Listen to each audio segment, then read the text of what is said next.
Thank you. Next, we'll go to the ranking member of the full committee, Mr. Scott from Virginia. Thank you, Mr. Chairman. Ms. Rundell, the Department of Labor released dozens of new rule notices which reverse worker protections. Can you describe and comment on some of those initiatives? Sure. Thank you for the question. I'm happy to. I mentioned in my testimony just before the 4th of July, dozens of these rules, actions, I should say, were issued. Many are proposals, and there are most of them are attempts to weaken existing safety and health protections and also to roll back some altogether. So very basic but very important items like adequate lighting in workplaces or using safety colors to detect caution, very important things. And there's a proposal to remove OSHA's general duty protections to certain occupations because they are, quote, inherently risky. And we see this as problematic and really a problem for many workers across the U.S., not just the occupations that they named in the proposal, but setting a precedent for doing that going forward and thinking that employees somehow should assume the risk in their workplaces. That is where employers should be controlling hazards. One other area is going after the respiratory protection requirements. And we know that in order for respirators and other PPE to work properly in workplaces and protect workers, it must fit, and we must medically evaluate people in order to ensure that they're safe when they're wearing those protections. Are independent contractors covered by OSHA? Independent contractors are not covered. You responded to a question about the relatively low penalties to businesses.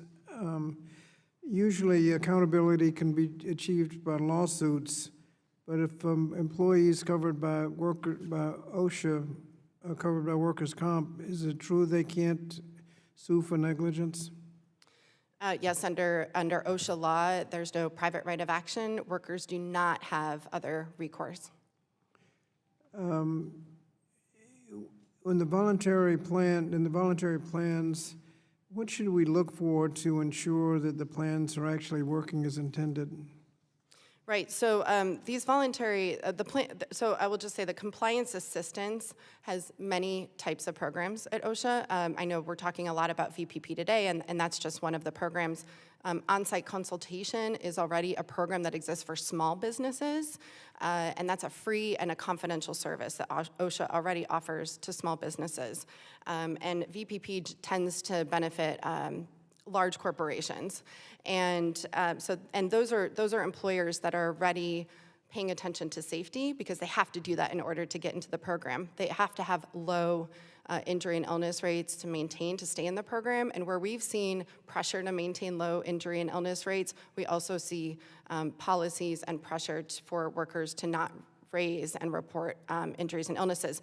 There's also a significant problem of every VPP employer having inspection exemptions. So for voluntary programs, we should not be exempting OSHA from having inspections. It's sort of a backwards way of thinking. If you are doing your best and you're having the best employers who should be going above and beyond OSHA standards, they should pass inspections without problem. But we do have, we've seen many willful violations and fatalities at VPP sites. I'm not saying all, and I'm not saying that there aren't good VPP programs in some workplaces with some employers, but the program still systematically has problems.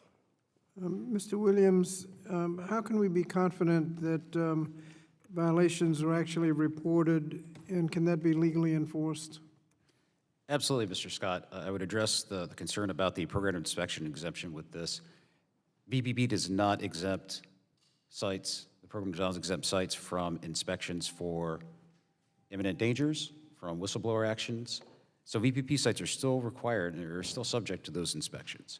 From a validation standpoint, I would also like to mention that VPP, GAO issued a report in 2009 that offered up recommendations to improve the program from an internal standpoint at OSHA. And I do want to thank previous Assistant Secretary of Labor, Dr. Michaels, and Deputy Assistant Secretary Jordan Baird, because under their watch, they implemented the changes that GAO recommended to improve and strengthen the program. And so we want to thank them for their support of VPP and also for making the program better and validating that it is successful. Thank you, Mr. Chairman.